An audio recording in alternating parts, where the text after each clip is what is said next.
माधव भाई को उनकी धरती मैया से कोई अलग नहीं कर सकता। जगदीश राज खुद जाए या रंजीत को भेजे, उन्हें सुई के नोक के बराबर भी जमीन नहीं मिलेगी। अजय बेटा बिल्कुल ठीक कह रहा है। वो लोग जितना भी प्रयास कर ले, लेकिन वो किसानों की जमीन नहीं ले सकते। उनका मॉल बनाने का सपना सपना ही रह जाएगा, क्योंकि उन्हें मालूम कि अगर माधव भाई को दबाने में वो लोग सफल हो गए तो बाकी किसानों का जमीन खरीदना उनके लिए आसान हो जाएगा। और आप लोगों को पता है, वे लोग जमीन खरीदना शुरू भी कर दिए। गांव के कुछ किसान ऊंची कीमत पर अपनी जमीन उन्हें बेचने के लिए तैयार भी हो गए। तो बेटा ये तुम्हें कैसे मालूम चला? हाँ सुलेमान भाई, अजय भाई बिल्कुल सही कह रहे हैं, मैं भी वहीं पे था। सुलेमान चाचा, मैं गांव की तरफ से यहाँ उत्तर टोला के रामू चाचा ने हमें बताया कि जगदीश राज और रंजीत उन्हें मुंहमांगी कीमत दे रहे हैं, और मुंहमांगी कीमत लेकर कुछ किसान अपनी खेती वाली जमीन उन्हें देने के लिए तैयार भी हो गए।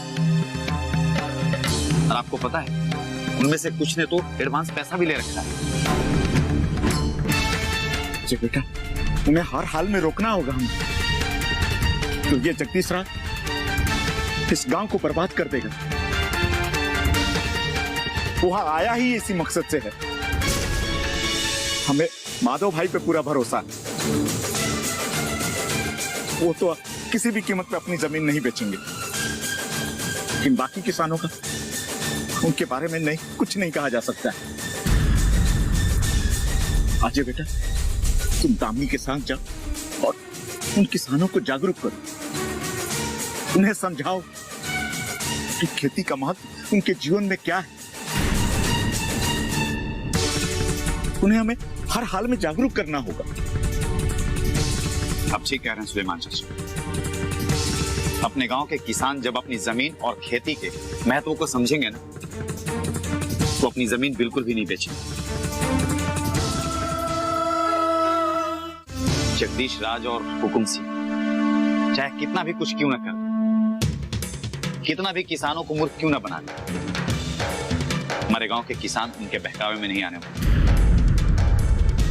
और बसंती भाई, आप तो इस गांव की पंचायत सदस्य भी हो गई, और पंचायत सदस्य होने के नाते आपकी जिम्मेदारी है कि आप गांव की रक्षा करें और गांव से भ्रष्टाचारियों को दूर करें। आपको हमें इस काम में मदद करनी है। मैं जरूर करूंगी। पर मेरे सामने जो समस्या खड़ी हुई है, मैं उसी में उलझी हुई हूँ।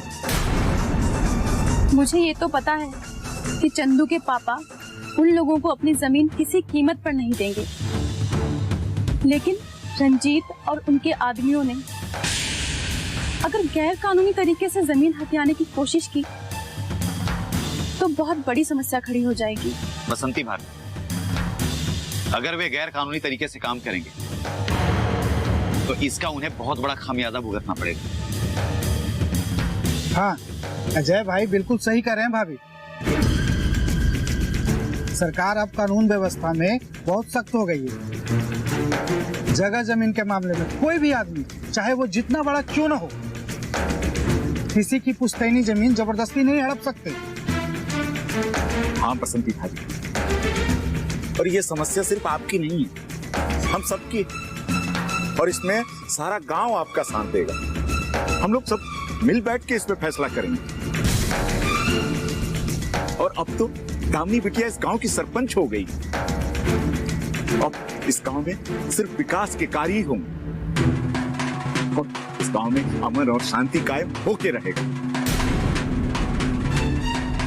अच्छा बसंती भाभी, हम लोग चलते हैं। माधव भाई आएंगे तो हम लोग फिर एक बार बात करने आ जाएंगे। अगर आपको किसी भी तरह की चिंता और परेशानी हो तो हमें जरूर बताओ। आप माधव भाई का हौसला बढ़ाइए, उन्हें हौसला दीजिए, और हम सबके रहते हुए आपका कोई कुछ बिगाड़ नहीं सकता। अगर जगदीश राज और हुकुम सिंह अगर कोई भी टेढ़ी चाल चलने की कोशिश की तो माँ कसम उसका हम ईंट से ईंट बजा देंगे, जिंदा नहीं छोड़ेंगे। बसंती भाभी, इस गंगापुर में बहुत अत्याचार किया उसने, अब अत्याचार नहीं सहेंगे हम। लो भाई शांत हो जाओ। अल्लाह ताला सब ठीक करेंगे। चलिए सर, चल आओ। अच्छा